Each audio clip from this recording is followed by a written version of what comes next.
Think summer gardening is over? Think again. Late summer is actually one of the most strategic times to plan ahead. Whether you want fresh veggies well into fall, protect your plants from seasonal challenges, or get a head start on next year's harvest. Today, I'm sharing my ultimate late summer garden planning guide, packed with real-world tips that actually work.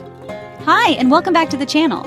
If you love gardening tips that are practical and proven, hit that like button, subscribe, and join our gardening family.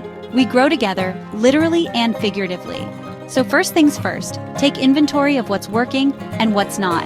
Walk through your garden, take a close look at each bed, and note which plants are thriving and which ones are struggling.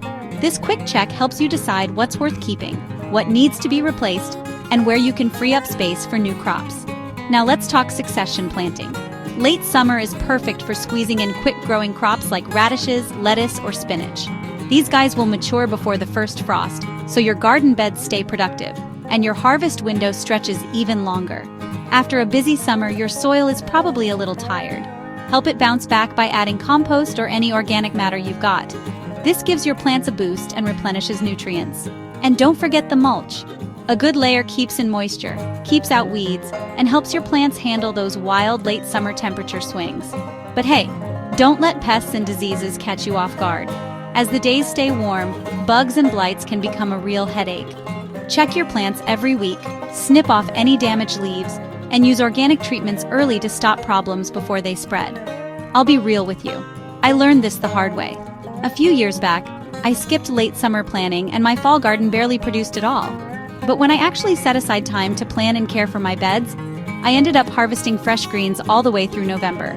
And honestly, it made gardening so much more rewarding. Last tip, plan for next season.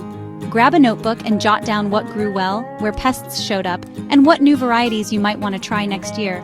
Sketch out your garden layout, label those beds, and trust me, spring you will thank you for it. So don't pack away the garden gloves just yet.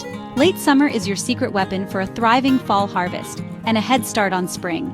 If you found this guide helpful, tap that like button, subscribe, and become part of our gardening family. Let's keep growing together.